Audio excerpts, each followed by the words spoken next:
అంశాన్ని మనమందరం కూడా నేర్చుకున్నాము. మరి ప్రార్థన అంటే మనందరికీ తెలుసు. ప్రార్థన అనగానే క్రైస్తవ్యంలో తెలియని వాళ్ళందరూ కూడా ఎవరు ఉండరు. అయితే ప్రార్థన చేసే మనకు కొన్ని అర్హతలు ఉండాలి. ప్రార్థన చేసే మనకు కొన్ని అర్హతలు ఉండాలి. అయితే మనము ఇంకా ఏమైనా మరి ప్రార్థన గురించి నేర్చుకోవాల్సింది ఏమైనా ఉందా అనేది మరి బైబిల్లో పరిశీలించినప్పుడు అనేక సందర్భాలు మరి అనేక కోణాల్లో మనము ఆలోచన చేద్దాము. మరి ప్రార్థన అనగానే మనందరికీ తెలుసు, మన సమస్యలు దేవునికి మనము చెప్పుకోవడమే ప్రార్థన. అయితే ఈ ప్రార్థన అనేది మనం ఎలా చేయాలి, ఎప్పుడు మన ప్రార్థన దేవుని సన్నిధికి చేరుతుంది అన్నది మరి చాలా సందర్భాల్లో బైబిల్లో నుండి మనమందరం కూడా ఆలోచన చేద్దాం. ముందుగా మరి బైబిల్లో నుండి మనం చూడగలిగితే మరి యాకోబు పత్రిక, అందరూ కూడా యాకోబు పత్రిక, యేసుక్రీస్తు వారి సహోదరుడు యాకోబు గారు రాసిన పత్రిక 1వ అధ్యాయము 5-6 వచనాలు మనమందరం కూడా చదువుకున్నాం. 5-6 వచనాలు మనమందరం కూడా చదువుకున్నాం. మీలో ఎవరికైనానో జ్ఞానము కొదవగా ఉన్న యెడల అతడు దేవుణ్ణి అడగవలెను, అప్పుడు అది అతనికి అనుగ్రహించబడును. ఆయన ఎవరిని గర్తింపక అందరికీ ధారాళముగా దయచేయువాడు. ఏమడగలదన్న దేవుణ్ణి జ్ఞానం అడగాలి. ఎవరెవరికి జ్ఞానం ఉండాలని చెప్పాను కుటుంబంలో? ఎవరెవరికి ఉండాలమ్మా? జ్ఞానవంతురాలు తన ఇల్లు కట్టును అన్నాడు. అంటే స్త్రీకి జ్ఞానం ఉండాలి. అలాగే జ్ఞానం చొప్పున భార్యలతో కాపురం చేయమన్నాడు. పురుషులకు కూడా ఏముండాలమ్మా? జ్ఞానం ఉండాలి. అలాగే పిల్లల గురించి చెబుతూ జ్ఞానమందును, వయసు ఎందును, దేవుని దయ్యందును, మనుషుల దయ్యందును. అంటే అందరికీ ఏముండాలి? కుటుంబంలో జ్ఞానం ఉండాలి. ఆ జ్ఞానము కొదవైన ఎడల, మీరు అడగండి. ఆయన ఎవరిని ఇదిగో గర్తింపక ధారాళముగా దయచేస్తాడు. అది బైబిల్ గ్రంథంలో జ్ఞానం అడిగిన వ్యక్తి ఎవరు అడిగారమ్మా? సొలొమోను గారు. దేవుడు అన్నాడు, ఎవరైనా శత్రువుల మీద విజయం అడుగుతారు, ఎవరైనా ఆస్తి అడుగుతారు, ఎవరైనా ఇదిగో అంతస్తు అడుగుతారు, ఇవన్నీ అడుగుతారు. కానీ నువ్వేదయ్యా మరి జ్ఞానం అడిగావు. అందుకే సొలొమోను గారి ఎంత జ్ఞానవంతుడంటే చాలా జ్ఞానవంతుడు. ఆయన పుస్తకాలు వేరే దేశాల రాజులు పట్టుకుని చదివే వాళ్ళను ఆయన పుస్తకాలు. అంత జ్ఞానవంతుడు సొలొమోను గారు. అందుకే దేవుడు జ్ఞానము కొదవైన ఎడల అది అడగండి, అది మీకు ధారాళముగా దయచేస్తాను అని దేవుడు చెబుతూ ఇక తర్వాత 6వ వచనానికి వచ్చేసరికి ఆయన అంటున్నాడు. 6వ వచనానికి వచ్చేసరికి అయితే అతడు ఏమాత్రము సందేహింపక విశ్వాసముతో అడగవలెను. అంటే ప్రార్థన చేసేటప్పుడు ఎలా ఉండాలి అన్నప్పుడు, ప్రార్థన చేసేటప్పుడు ఏమాత్రము సందేహింపక అంటే ప్రార్థనలో ఇది జరుగుతుందా జరగదా అన్న డౌట్ మనలో ఎప్పుడు కూడా రాకూడదు. అందుకే అంటున్నాడు, ఏమాత్రము సందేహింపక విశ్వాసముతో అడగవలెను. ఇది ఖచ్చితంగా దేవుడు చేస్తాడు అనే డౌట్ లేకుండా మీరు దేవుణ్ణి విశ్వాసముతో అడగాలి. తర్వాత సందేహించువాడు గాలి చేత రేపబడి ఎగిరిపడు సముద్ర తరంగములను పోలియుండును. అంటే దేవుడు నేను అడిగేది ఖచ్చితంగా అది ఏదో ఒక టైంలో ఇస్తాడు అన్న ఆ విశ్వాసముతో, కన్ఫర్మ్గా ఇస్తాడు అన్న విశ్వాసముతో దేవుని మనము ప్రార్థనలో అడగాలి. అంతేగాని డౌట్ రాకూడదు. ఏం రాకూడదమ్మా? డౌట్ రాకూడదు. కాబట్టి దేవుడు అదే అంటున్నాడు, సందేహింపక విశ్వాసముతో అడగవలెను. అంటే పూర్ణమైన విశ్వాసంతో దేవునికి మనం ప్రార్థన చేయాలి. ఇప్పుడు కూడా ఏదైనా మీరు దేవుని అడిగేటప్పుడు అది ఇస్తాడు. కాకపోతే కాస్త వెనక కాస్త ముందు ఇస్తాడు. కాస్త వెనక కాస్త ముందిస్తాడు. ఎందుకంటే ఏది ఎప్పుడు ఇవ్వాలో దేవుడికి అది బాగా తెలుసు. నేను మొన్న చెప్పాను కదా, ఒక ఎగ్జాంపుల్ ఏం ఎగ్జాంపుల్ చెప్పానమ్మా. మొన్న ఒక ఎగ్జాంపుల్ చెప్పాను. ఏం చెప్పానంటే, ఇప్పుడు మన పిల్లలు ఉన్నారు కదమ్మా, వాడు కత్తితో ఆడుకుంటానంటే మనం ఇస్తామా? నైఫ్తో ఆడుకుంటానంటే మనం ఇస్తామా? ఏం చేస్తాం? మనకి ఇవ్వకపోగా తీసి పైన పెడతామా? ఎందుకమ్మా? ఎందుకంటే దాంతో వాడు ఏదైనా ఆన్ చేసుకుంటాడు, ఏదైనా కోసుకుంటాడు, గాయం చేసుకుంటాడు. అంటే వాడికి ఇచ్చే టైం ఉందా? వాడికి ఇచ్చే టైం ఉంది. అలాగే దేవుడు కూడా మనం కొన్ని అడిగినవి అది ఇస్తాడు. ఎప్పుడు ఇస్తాడంటే ఆ టైం ఉంది. ఖచ్చితంగా ఆయన ఇస్తాడు అన్న ఆ పూర్ణమైన విశ్వాసం ఉండాలి. కానీ డౌట్ రానివ్వకండి మీరు ప్రార్థన చేసేటప్పుడు. అదే యేసుక్రీస్తు వారి తమ్ముడైన యాకోబు గారు చెబుతున్నారు. సందేహింపక విశ్వాసముతో దేవుణ్ణి మనం అడగాలి. ఓకేనా? రైట్. ఇప్పుడు తర్వాత మనం చూడగలిగితే హెబ్రీయులకు రాసిన పత్రిక పక్క పేజీ 11వ అధ్యాయము, హెబ్రీయులకు రాసిన పత్రిక 11వ అధ్యాయము 6వ వచనాన్ని మనం చదువుకున్నాం. 11వ అధ్యాయం 6వ వచనం మనం చదువుకున్నాం. విశ్వాసము లేకుండా దేవునికి ఇష్టడై ఉండుట అసాధ్యము. దేవుని యొద్దకు వచ్చువాడు ఆయన ఉన్నాడనియు తను వెతుకు వారికి ఫలము దయచేయువాడనియు నమ్మవలెను కదా. ముందుగా విశ్వాసంతో అడగాలి అంటున్నాడు. ఆ విశ్వాసం లేకపోతే దేవుడు మన ప్రార్థన వినుడు. తర్వాత అంటున్నాడు, ఆ దేవుని యొద్దకు వచ్చువాడు ఆయన ఉన్నాడనియు తను వెదకు వారికి ఫలము దయచేయవాడనియు నమ్మవలెను కదా. అంటే మీరు ఏదైతే ప్రార్థన చేస్తున్నారో, ఏదైతే దేవుని నుండి పొందుకోవాలని ఆశ కలిగి దేవునికి మొరపెడుతున్నారో అది ఖచ్చితంగా ఇస్తాడు అని మీరు నమ్మాలి కదా. మీరు నమ్మాలా? ఇప్పుడు మన పిల్లలు ఉన్నారు, వాడు మరి మన నుంచి ఏది అడుగుతూ ఉంటారు, పలానా కొని డాడీ, పలానా కొని అమ్మ అని మనం అడుగుతూ ఉంటాం. ఎందుకు మనల్ని అడుగుతారు? ఎందుకు మనల్ని అడుగుతారు చెప్పండి. ఖచ్చితంగా మనము వాడికి షూ అంటే షూ కొనిస్తాం, వాచ్ అంటే వాచ్ కొనిస్తాం, సైకిల్ అంటే సైకిల్ కొనిస్తాం. ఎందుకు కొనిస్తాం? వాడు ఎందుకు మనల్ని అడుగుతున్నాడు? ఖచ్చితంగా మనము కొనిస్తాము కనుక. అలాగే మన పిల్లలు మనల్ని అంటే తల్లిదండ్రుల్ని అడుగుతున్నారు, కొనిస్తారని. అలాగే క్రైస్తవులకు అందరికీ మనుషులకు తండ్రి ఎవరంటే ఆత్మల కన్న తండ్రి అయిన దేవుడు. ఖచ్చితంగా ఆయన ఇస్తాడని నువ్వు నమ్మాలి కదా. మన పిల్లలకు మనకు ఎంత స్వాతంత్రం ఉంటుందో మన దేవుడి దగ్గర కూడా మనకు అంత స్వాతంత్రం ఉంటుంది. అడగాలి, ఏవైతే నాకు కావాలి, ఇది నాకు రావాలి, ఆయన ఇస్తాడు. అయితే ఆ టైం ఉంది. ఎందుకంటే భక్తులు మీరు ఆలోచన చేయగలిగితే కొన్ని 10 సంవత్సరాలు ప్రార్థన చేశారు.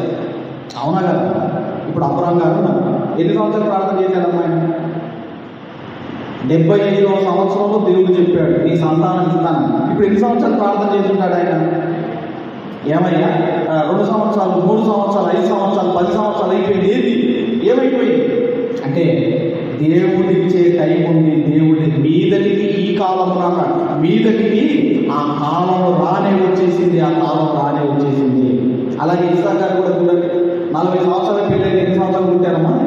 ఎన్ని సంవత్సరాలమ్మా? 60 సంవత్సరాలు. ఎన్ని సంవత్సరాలమ్మా? అంటే ఎన్ని సంవత్సరాలు ప్రార్థన చేశాడు? 20 సంవత్సరాలు. అంటే ఏ టైంలో ఇవ్వాలో, ఎప్పుడు ఇవ్వాలో కాస్త మరి వాళ్ళు భక్తులు కాదా అమ్మ? వాళ్ళు భక్తులు కాదా? భక్తులే. కానీ ఏ టైముకు కారణ జన్మలు రావాలో ఆ టైంకి వస్తారు. ఖచ్చితంగా ఇస్తాడు దేవుడు. రైట్. ఇక్కడ అదే అంటున్నాడు. ఏమంటున్నాడు? దేవుని యొద్దకు వచ్చేవాడు ఆయన ఉన్నాడనియు తను వెదకు వారికి ఫలము దయచేయవాడనియు నమ్మవలెను కదా. ఇలా నమ్మి మనము ప్రార్థన చేయాలి. తర్వాత మనం చూడగలిగితే మత్తయి సువార్త 21వ అధ్యాయము, అందరం కూడా మత్తయి సువార్త 21వ అధ్యాయము 21, 22 వచనాలు మనం అందరం కూడా చదువుతున్నాము. అందుకు యేసు మీరు విశ్వాసం కలిగి సందేహింపకుండిన ఎడల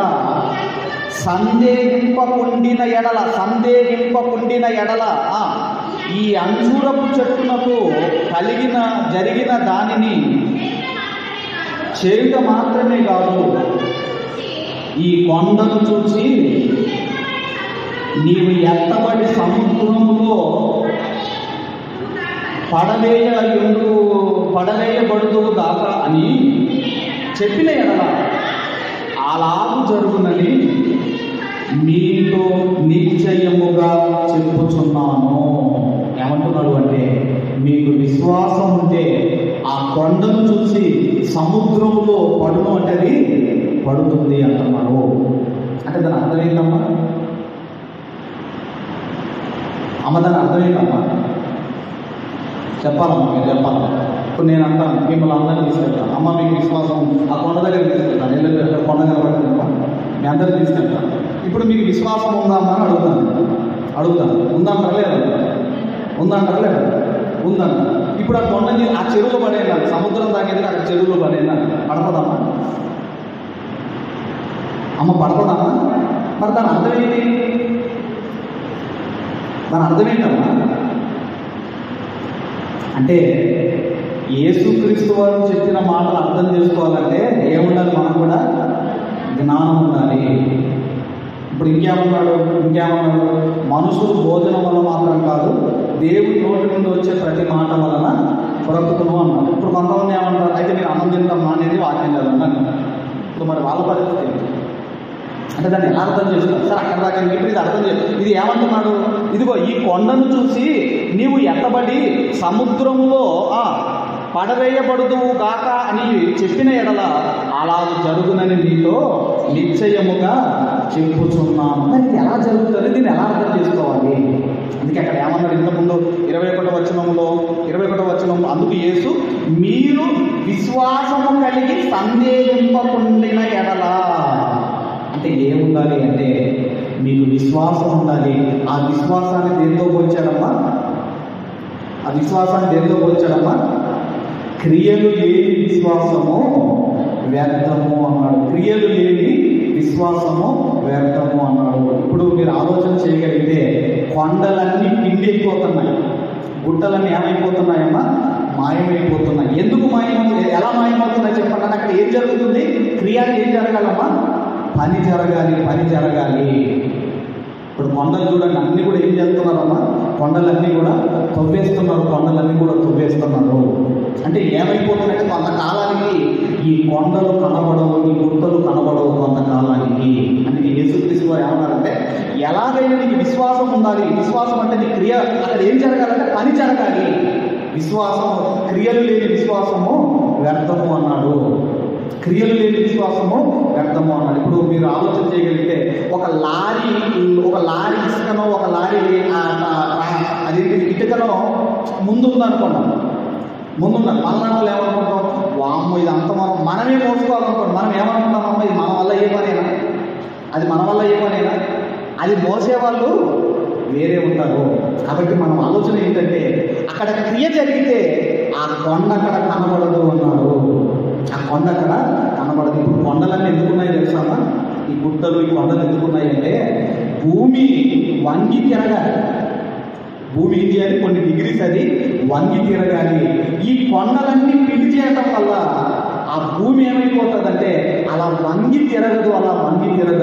కాబట్టి అవి తీయకూడదు, కొండలు తీయకూడదు అని ఏం చేస్తున్నారంటే అవన్నీ కూడా మొత్తం కూడా తొవ్వేస్తున్నారు, కొండలన్నిటిని కూడా పిండి చేసేస్తున్నారు. అందుకే ఇక్కడ యేసుక్రీస్తు వారు అంటూ తర్వాత వచ్చేసరికి ఏమన్నాడు అంటే 22వ వచనానికి వచ్చేసరికి 22వ వచనం, మరియు మీరు ప్రార్థన చేయునప్పుడు వేటిని అడుగుదురో అవి దొరికినవని నమ్మిన ఎడల మీరు వాటన్నింటిని పొందుదురని వారితో చెప్పాను. అంటే మనము ఏ ప్రార్థన మీరు చెయ్యండి, సందేహింపక విశ్వాసంతో అడగండి. రెండోది ఏంటంటే అది నాకు ఖచ్చితంగా దేవుడు ఏదో ఒక టైంకి అది ఇస్తాడు అని మీరు నమ్మండి. ఎందుకంటే బైబిల్లో కూడా భక్తులు కూడా చాలా సంవత్సరాలు ప్రార్థన చేశారు, సంవత్సరాలు ప్రార్థన చేసి. అలాగని వాళ్ళకి భక్తి లేదని కాదు, ఎందుకంటే దేవుడికి తెలుసు మీకు ఏ టైంకి ఇవ్వాలో దేవుడికి తెలుసు, ఖచ్చితంగా ఆయన ఇస్తాడు. మొట్టమొదటిది ఏంటంటే మన ప్రార్థనలో సందేహింపక విశ్వాసంతో దేవుడిని మనము అడగాలి. సందేహించారా? డౌట్ వచ్చిందా?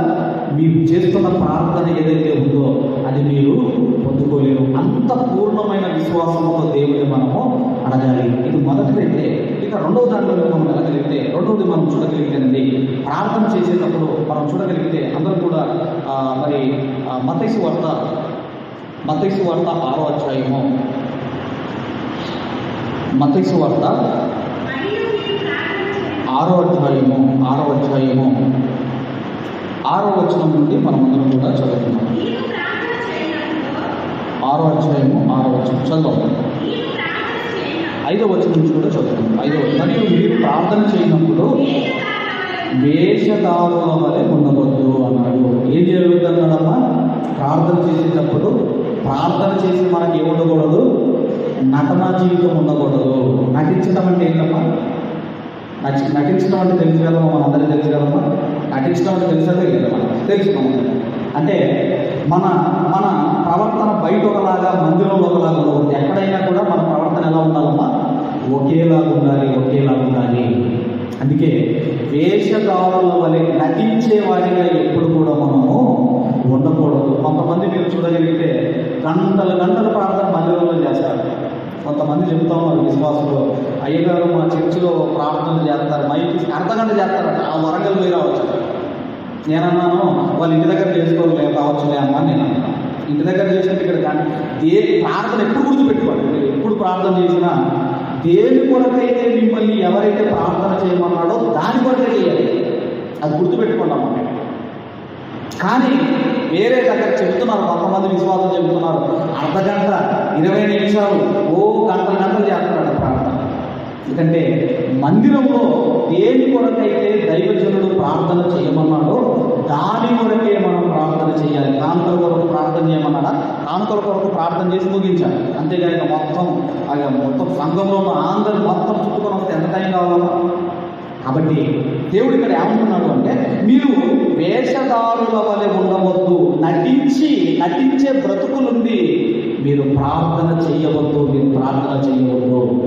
ఎలా ఉండాలి అంటే, మందిరములో ఎలా ఉంటామో బయట కూడా మన ప్రవర్తన, మన మాట తీరు, మన జీవితము అలాగే ఉండాలి. మందిరంలో ఎంత భయంతో భక్తితో ఉంటామో బయట కూడా అలాగే ఉండాలి.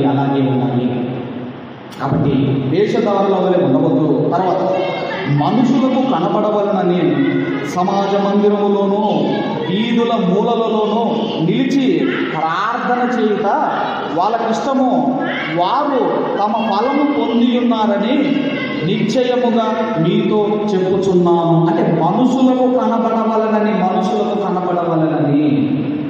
అందుకే మనం ప్రార్థన చేసేటప్పుడు రహస్యమందున్న తండ్రి చూడాలని మనం ఏం చేయాలమ్మా? ప్రార్థన కానివ్వండి, ఉపవాసం కానివ్వండి, దేవునికి కనపడాలని చేయాలా? మనుషులకు కనపడాలని చేయాలా? ఎవరికి కనపడాలని చేయాలమ్మా? దేవునికి కనపడాలి. అయితే వీళ్ళట ఎక్కడెక్కడటమ్మా? మనుషులకు కనపడవాలని సమాజ మందిరములోనూ వీధుల మూలలోనూ నిలిచి ప్రార్థన చేయడం వారికి ఇష్టము, వారు తమ ఫలము పొంది ఉన్నారని మీతో నిశ్చయముగా చెప్పుచున్నాను అని చెబుతూ, తర్వాత 6వ వచనం కూడా మనం చదవగలిగితే, నీవు ప్రార్థన చేయనప్పుడు తలుపు వేసి రహస్యమందున నీ తండ్రికి ప్రార్థన చేయుము, అప్పుడు రహస్యమందు చూచు నీ తండ్రి నీకు ప్రతిఫలము ఇచ్చును. అంటే నీ ప్రార్థన కావచ్చు, మీరు ఇచ్చేది కావచ్చు, మీ ఉపవాసం కావచ్చు, ఎలా ఉండాలమ్మా? రహస్యంగా చేయమన్నాడు. అందుకే గదిలోని వెళ్ళండి, లేదంటే ఏకీభవించి కుటుంబ సభ్యులు అందరూ ప్రార్థన చేసుకుని అందరూ ఒక దగ్గర ఉండండి, ప్రార్థన చేయండి. రహస్యమందున నీ తండ్రి చూసి నీకు ప్రతిఫలం ఇస్తాడు. అలాగే మరొక విషయం ఏంటంటే, ప్రార్థనలో ఏం చేయాలో తర్వాత 7వ వచనంలో కూడా చెప్తున్నాడు. చూడమ్మా, 7వ వచనంలో ఏమంటున్నాడు? మరియు మీరు ప్రార్థన చేయనప్పుడు అన్యజనుల వలె వ్యర్థమైన మాటలు వచింపవద్దు, విస్తరించి మాటలాడటం వలన తమ మనవి వినబడునని వారు తలంచుచున్నారు. విస్తరించి మాటలాడటం వలన అంటే ఎక్కువసేపు చేస్తే దేవుడికి వింటారనుకుంటున్నారట. ఎక్కువసేపు చేస్తే అందుకే ఏమంటున్నాడు, ఏమంటున్నాడమ్మా, మరియు మీరు ప్రార్థన చేయడంలో అన్యజనుల వలె వ్యర్థమైన మాటలు వచింపవద్దు, వ్యర్థమైన మాటలు వచింపవద్దు. మేము ట్రైనింగ్లో ఉన్నప్పుడు, బైబిల్ ట్రైనింగ్లో ఉన్నప్పుడు ఒక మంచి కాస్ట్లీ కారు వచ్చి అక్కడ ఆగింది. ఆ చర్చలతో ఎవరిదో కానీ మొత్తం మీద ఆగింది. మా ఫ్రెండ్ ఒకటి వెళ్ళిపోయి దాని మీద చేయి పెట్టి ప్రార్థన చేసుకుంటుంది. వాళ్ళు ఇలాంటి ప్రార్థన ఇదే కావాలి అంటే ఇప్పుడు ఇది ఆ ప్రార్థన చేయొచ్చా అమ్మ చేయొచ్చా అమ్మ? ఆ ప్రార్థన మనము వ్యర్థమైన మాటలు ఎప్పుడు కూడా అయ్యా పలానా ఒప్పుకున్నది అది నాకు కూడా, ఈ ప్రార్థన ఎప్పుడు కూడా మనం చేయకూడదు. ఎందుకంటేనమ్మా దేవుడు ఏది మీకు ఎప్పుడు ఇవ్వాలో ఖచ్చితంగా అప్పుడు ఇస్తాడు. చెప్తున్నాను, ఏమనుకోవద్దు. మరి ఏం జరిగిందంటేనమ్మా, మేము పిల్లలకి మనం పోయిన ఫీజులు కట్టాలి. ఫీజులు కట్టాలా? ఇక ఇది మరి వాళ్ళకు ఉంటాయి కదా, ఎంత నిజం వచ్చినా అయితే లేదంటే అది. ఇక ఏం జరిగింది చూద్దాం, దేవుడు ఏదో రూపం చేస్తాడు అనుకున్నాము. అలా మేము ప్రార్థన చేసుకుంటున్నాము. మన చర్చలో పిలిచిన తర్వాత అయ్యా మీరు రండి ప్రార్థన చేసుకున్నాను, ప్రార్థన కదా అని వెళ్ళిపోయి ప్రార్థన చేశాము. ఈ కవర్ ఇచ్చారు, కవర్ ఇచ్చి మీరు అయ్యగారు ఇంటికి వెళ్ళి చూసుకొని నాకు కూడా తెలియదు ఎంత ఉందో అని కవర్ ఇచ్చారు. కవర్ ఇచ్చారమ్మ, ఇంటికి వెళ్ళి లెక్క పెడితే అందులో 30,000 ఉన్నాయమ్మా. కవర్లో 30,000 రూపాయలు ఉన్నాయమ్మా. నేను స్టన్ అయిపోయాను. 30,000 రూపాయలు మొత్తం ఫీజులన్నీ కట్టేశాను. ఇప్పుడు నేను దేనికి టెన్షన్ పడతాను? అమ్మగారికి ఒకటే చెప్తాను, నువ్వు ఏదైనా దేవుడిని కోరుకుంటే అది ఖచ్చితంగా దేవుడు దానికి కావాల్సిన అందిస్తాడు. ఆ విశ్వాసం ఉండాలి. మనం ఏదైనా అనుకున్నాం అనుకో, ఇది కావాలన్నా ఇప్పుడు మనకి ఏముండాలి, అది వస్తుంది. కానీ దానికి టైం ఉంది, దానికి టైం ఉంది. మరి అద్భుతం ఆ రోజు ఎవరైనా కూడా పిలిచి ఎంత కానిస్తారని మీరు చెప్పండి, ఎంత ఇస్తారమ్మా? సరే ఒక 5,000 ఇస్తారనుకున్నాను, ఓ 10,000 ఇస్తారనుకున్నాను. 30,000 ఉన్నాయమ్మా, 30,000 ఉన్నాయి. నేను స్టన్ అయిపోయాను. అంటే దేవుడి మీద ఆధారపడి బ్రతికితే ఖచ్చితంగా దేవుడు అసలు ఆయనే నడిపిస్తూ ఉంటాడు. అని ఇక్కడ అంటున్నాడు, ఆ వ్యర్థమైన మాటలు మనము వచింపవద్దు అంటున్నాడు. ఎవరి గురించి చెబుతున్నాడంటే పరిశీలన ఒక బ్యాచ్ అండి, శాస్త్రులు పరిశీలన ఉన్నారు కదమ్మా. వీళ్ళు ఎవరంటే సున్నము కొట్టిన సమాధులు. పైకి మాత్రం ఎలా ఉంటారంటే పైకి మాత్రం నిగనిగ మొత్తం అదొకటి మన గౌన్ ఒకటి వేసుకొని వీళ్ళు వీధుల చివరలో వీళ్ళకి ఏం కావాలంటే రెస్పెక్ట్ కావాలి, హోదా కావాలి, అది కావాలి.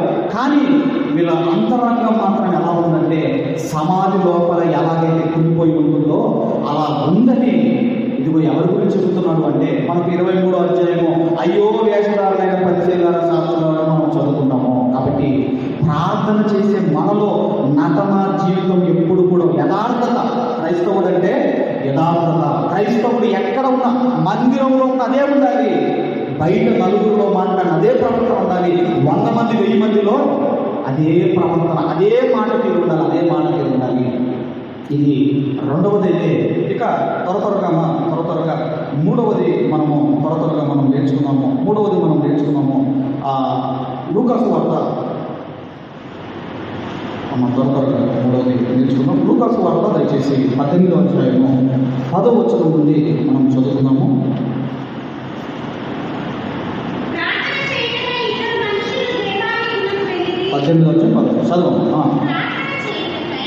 ప్రార్థన చేయటకై 2 మనుషులు దేవాలయంలోకి వెళ్ళి వారిలో ఒకరు పరిసయుడు, ఒకరు సుందరి. ఇది మనకు తెలిసిందే కదా. అంటే ప్రార్థనలు ఏముండకూడదంటే గర్వం ఉండకూడదు. ప్రార్థనలు ఏముండకూడదమ్మా? గర్వం ఉండకూడదు. ప్రార్థనలో గర్వం ఉండకూడదు. ఇప్పుడు పరిసయుడు ఏ ప్రార్థన చేశాడమ్మా? అయ్యా నీకు నేను దశభాగం ఇస్తున్నాను, కొత్తిమీరలో, పుదీనాలో, జీలకర్రలో, ఆవాలలో, బెల్లంలో, అన్నింటిలో నీకు ఏమిస్తున్నాను, నేను దశభాగం ఇస్తున్నాను నేను అని. ఆ ప్రార్థనలో ఏముందంటే తగ్గింపు లేదు, ఏం లేదమ్మా. ఆ ప్రార్థనలో దీనత్వం లేదు.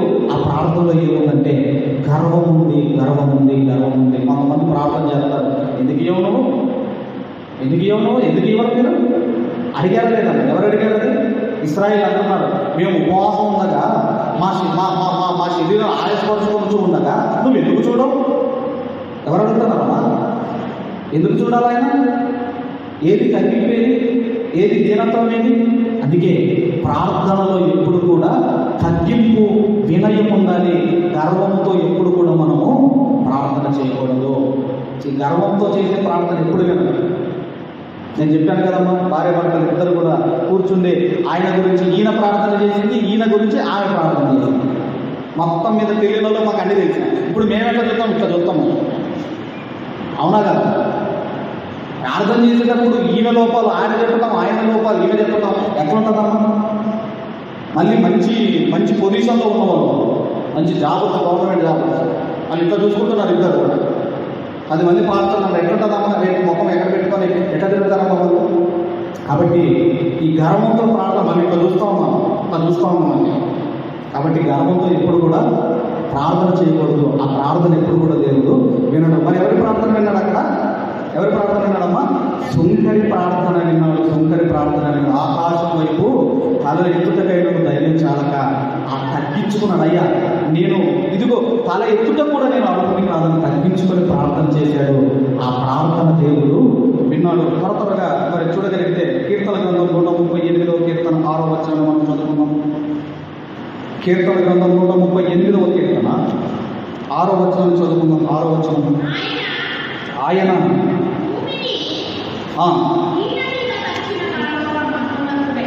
అమ్మ 138:6 యెహోవా మహోన్నతుడైనను ఆయన దీనులను లక్ష్య పెట్టును. దీనులు చేసే ప్రార్థన లక్ష్య పెట్టును. వినయముతో ఉండేవారి ప్రార్థన లక్ష్య పెట్టును. ఆయన దూరము నుండి గర్విష్ఠులను బాగుగా ఎరుగును. అంటే గర్విష్ఠులను చూస్తున్నాడు, దీనముగా మొరపెట్టే వారిని చూస్తున్నాడు. అంటే ఎలా ఉండాలమ్మా మన ప్రార్థన? ప్రార్థనలో తగ్గింపు ఉండాలి, వినయం ఉండాలి. ఇంకా ఏమంటున్నాడు? ఇంకా కీర్తన గ్రంథంలో 29వ కీర్తన, కీర్తన గ్రంథము 29వ కీర్తన 23వ వచనాన్ని మనం చదువుకుందాం. అమ్మా కీర్తన గ్రంథము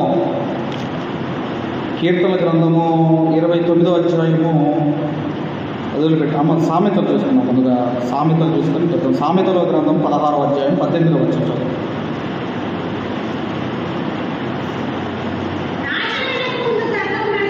నాశనమునకు ముందు గర్వము నడుచును, పడిపోవుటకు ముందు అహంకారమైన మనస్సు నడుచును అంటున్నాడు. కాబట్టి ఇక్కడ ఏం చెబుతున్నాడు అన్నప్పుడు గర్వముతో ఎప్పుడు కూడా మనం ఆలోచన చేయగలిగితే గర్వముతో ఎప్పుడు కూడా మనం ప్రార్థన చేయకూడదని మనం చెబుతున్నాడు. అదే ఇంతకుముందు కీర్తన గ్రంథం 31వ కీర్తన 23వ వచనాన్ని మనం చదువుకుందాం దయచేసి. 31వ కీర్తన 23. యెహోవా భక్తులారా మీరందరూ ఆయనను ప్రేమించుడి, యెహోవా విశ్వాసము కాపాడును. గర్వముగా ప్రవర్తించు వారికి ఆయన గొప్ప ప్రతీకారము చెయ్యను. అందుకే ఒక పరిశీలన ప్రార్థనలో గర్వం కనపడుతుంది, ఒక సుంకరి ప్రార్థనలో తగ్గింపు మనకు కనబడుతుంది. అందుకే ఇంతకుముందు యాకోబు గారు ఏమంటున్నారో మనం చూడగలిగితే యాకోబు గారు రాసిన పత్రిక 4వ అధ్యాయము, యేసుక్రీస్తు వారి సహోదరుడు యాకోబు గారు రాసిన పత్రిక 4వ అధ్యాయము దయచేసి 10వ వచనాన్ని మనం అందరం కూడా చదువుకుందాం. 10వ వచనం మనం అందరం కూడా చదువుకుందాం. ప్రభువు దృష్టికి మిమ్మును మీరు తగ్గించుకొనుడి, అప్పుడు ఆయన మిమ్మును హెచ్చించును. అంటే తగ్గించుకొని వినయముతో మీరు ప్రార్థన చేస్తే ఆ ప్రార్థన దేవుడు వింటాడు. ఆ ప్రార్థన దేవుడు వింటాడు. ఓకేనమ్మా? ఇది ఎన్నోదమ్మా? రెండోది. మొదటిది ఏంటిదమ్మా? ఫస్ట్ ఏంటిదమ్మా? సందేహింపక విశ్వాసంతో అడగాలి. రెండవది వేషధారణతో ఎప్పుడు కూడా మనం దేవునికి ప్రార్థన చేయకూడదు. మూడవది ఏంటంటమ్మా? ప్రార్థనలో ఏముండాలమ్మా? వినయం ఉండాలి, తగ్గింపు ఉండాలి. అంతేగాని గర్వము ఉండకూడదు, గర్వము ఉండకూడదు. ప్రార్థన చేసినప్పుడు ఇప్పుడు ఇవ్వు దేవా అంటే ఎలా ఉంటుందమ్మా? దేవా మీ చిత్తమైతే ఇవ్వండి అంటే ఎలా ఉందమ్మా? ఇప్పుడు ఇస్తావా ఇవ్వవా అంటే అది ఎలా ఉంది? అది ఎలా ఉంది? దేవా మీ చిత్తమైతే ఇవ్వండి అనేది ఎలా ఉంది? అందుకే ప్రార్థనలు ఎలా ఉండాలి అంటే తగ్గింపు ఉండాలి. ఇది మూడవది. అయితే త్వరగా నాలుగోది కూడా మనం చూసుకుందాము. నాలుగోది మనం ఆలోచన చేయగలిగితే మలాకి గ్రంథం 3వ అధ్యాయము 8, 9, 10 వచనాలు మనం చదువుకుందాం. మలాకి గ్రంథం 3వ అధ్యాయము 8, 9. మానవుడు దేవుని యొక్క దొంగిలునా? అయితే మీరు నా యొక్క దొంగిలి తెలియ దేని విషయంలో మేము నీ యొక్క దొంగిలితిమని మీరందరూ 10వ భాగము ప్రతిష్టార్పణములను ఇవ్వక దొంగిలితిరి. ఈ జనులందరూ నా యొద్ద దొంగిలించుచూనే ఉన్నారు. మీరు శాపకర్తులై ఉన్నారు. నా మందిరములో ఆహారం ఉండునట్లు 10వ భాగమంతయు మీరు నా మందిరపు నిధిలోనికి తీసుకొని రండి. దీన్ని చేసి మీరు నన్ను శోధించిన ఎడల నేను ఆకాశపు వాకిళ్లను విప్పి పట్టజాలనంత విస్తారమైన దీవెనలు కుమ్మరించదనని సైన్యములకు అధిపతి యెహోవా సెలవించుచున్నాడు. అంటే దేవునికి ఇవ్వండి. అందుకే నేను ఎప్పుడు కూడా 3 భాగాలు కావాలి అంటున్నాను. ఒకటి దేవునికి ఇవ్వాలి, అలాగే ప్రవర్తని అంటే సేవకులకు పోవాలి, పేదవాళ్ళకు పోవాలి. ఓకేనమ్మా? అప్పుడు దేనికి దానికి ఇచ్చి మీరు ప్రార్థనలో నన్ను అడగండి అంటున్నాడు. ప్రార్థనలో మీరు నన్ను అడగండి అంటున్నాడు. అప్పుడు ఆయన ప్రార్థన వింటాడు, ప్రతిఫలం ఇస్తాడు. మరొకటి చూసుకొని మనం ముగింపులోకి వెళ్ళిపోదాం. టైంలో అయిపోయినాము. మరొకటి దయచేసి అందరం కూడా 5వ చూసుకున్నాం. పేతురు రాసిన మొదటి పత్రిక 3వ అధ్యాయము 7వ వచనాన్ని మనం చదువుకున్నాం. 3వ అధ్యాయము 7వ వచనం మనం చదువుకున్నాం. మొదటి పేతురు పత్రిక 3వ అధ్యాయం 7వ వచనం. అటువలే పురుషులారా జీవమను కృపావరములో మీ భార్యను మీతో పాలివారై ఉన్నారని ఎరిగి ఎక్కువ బలహీనమైన ఘటమని భార్యను సన్మానించి మీ ప్రార్థనలకు అభ్యంతరము కలగకుండునట్లు జ్ఞానము చొప్పున వారితో కాపురము చేయుడి. అంటే దాని అర్థం ఏంటంటే భార్యాభర్తలు గొడవ పెట్టుకొని ఒకరికొకరు మాట్లాడుకోకుండా మీరు ప్రార్థన చేసినా ఆ ప్రార్థన ఫలించదు అని దేవుడు చెబుతున్నాడు. ఏదైనా గొడవ అయినా కూడా ఇప్పుడు ఈ ఇంటికి పోయి ఈ ఇంటి ప్రార్థన చేసుకోవడం, ఆయన అడ్డకి పోయి అటు ప్రార్థన చేసుకున్నాడు అనమాట. అమ్మది ఎలా ఉంటుందమ్మా? కాబట్టి ఏదైనా ఉంటే సమాధాన పడాలి. ఎవరైనా ఒకరు తగ్గించుకోవాలి. అంతేగాని మాట అనుకుంటే ఏమైందమ్మా? మాట అనుకుంటే ఇంకా గొడవ అనేది పెరుగుతుంది. చిన్నగా చిరిగినప్పుడే దాన్ని కుట్టుకోవాలి. అవునా కదా? చిన్నగా అంతే. అందుకని నేను ఏమంటానంటే ఈ ప్రపంచంలో అసలు ఈ సంసారం అనే జీవితంలో ఈ సంసారంలో గొడవలు అనేవి ఖచ్చితంగా ఉంటాయో ఉంటాయి. అది బిషప్కైనా ఉంటాయి, అది రెవరెండ్కైనా ఉంటాయి, అది పోపుకైనా ఎవరికైనా ఉంటాయో నేను అంటాను కదా. అందుకనే ఏమనంటే అసలు మ్యారేజ్ అయిన తర్వాత గొడవలు లేనవి ఎవరు ఉంటారు మీరు చెప్పండి? ఉంటాయో ఉంటాయి. మరి ఉన్న తర్వాత వీళ్ళకెందుకని అడిగామనుకో, వీళ్ళకెందుకని అడిగామనుకో అంటే దాని అర్థం ఏంటంటే గొడవలు అనేటివి సహజం. దాన్ని మనం ఏం చేసుకోవాలి? సర్దుకుపోవాలి. ఎవరైనా ఒకరు తగ్గించుకోవాలి. అలా మనము ప్రార్థన చేయగలిగితే మన ప్రార్థన దేవుడు ఖచ్చితంగా మన దేవుడు విన్నాడు. దేవుడు ఈ మాటలు మన హృదయాలు ఫలింపు చేయగా మిగిలిన వాళ్ళను నెక్స్ట్ వీక్ కంటిన్యూ చేసుకుందాం. దేవుడు మనందరినీ దీవించి ఆశీర్వదించడం. ఆమేన్.